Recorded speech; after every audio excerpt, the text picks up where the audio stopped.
Hi everyone studying Pride and Prejudice, I'm Lisa and today we're going to go through an essay topic breakdown. And before we get into it though, if you like what I have to say on this channel, then make sure you subscribe and hit the notification button so you never miss out whenever I release English advice every single week. Today we're going to look at a character-based prompt. I'm not going to go through the think and execute strategy because I've done that before on this channel, so I'll just make sure to leave the resources for you so that you're up to scratch. So don't forget to make sure to go and watch those as well. So here's our essay topic. Elizabeth Bennet holds a radical view of marriage for her time. What impact could this attitude have on the other characters' lives and relationships? Discuss. Now, just as a heads up, in this video, I'll help you get started by looking at analyzing, brainstorm, and creating a plan for this particular essay topic. But if you find it useful to see a fully fleshed out A+ essay based on this topic, then you will love our study guide that's just been released. It's been written by Izzy Kendall, one of our amazing LSG tutors who achieved a study score of 45+ in English. And throughout this study guide, we go through 5 different types of essay topics, fully flesh them out with you by brainstorming and planning them, and take you through an entire write-up of each of those essay topics with all of the essays fully annotated so you actually understand why certain things have been included, when Izzy actually puts in particular examples, when she touches on meta language, when she touches on authors' views and values. And this type of information is invaluable because you actually understand the mind behind the writing. We also cover context, authors' views and values, different interpretations such as looking at it through a feminist lens and a Freudian lens. So check out that study guide because I think it will be helpful. Okay, so how do we think about this? Step 1 is to analyze.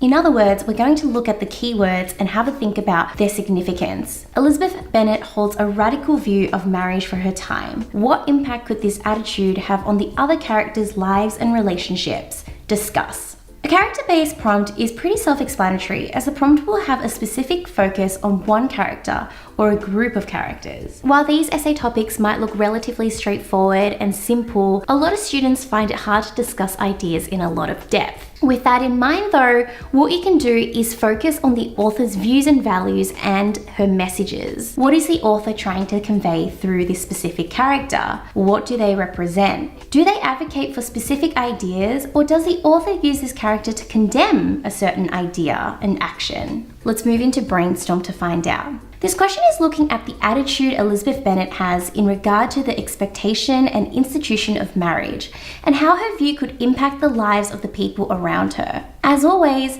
we want to make sure that we're not only identifying our keywords, but defining them. I'll start first by defining and exploring the attitude Elizabeth holds towards the institution of marriage. That marriage is not only an expectation in the times of Regency England, but a means to secure future financial security. Whereas it is Elizabeth's outlook that an individual should only marry for the purpose of happiness and love, which is radical and dangerous for her time. Her outlook, while noble, could and does put her family at jeopardy of being cast out from their estate, as without a union between one of the Bennet daughters and Mr.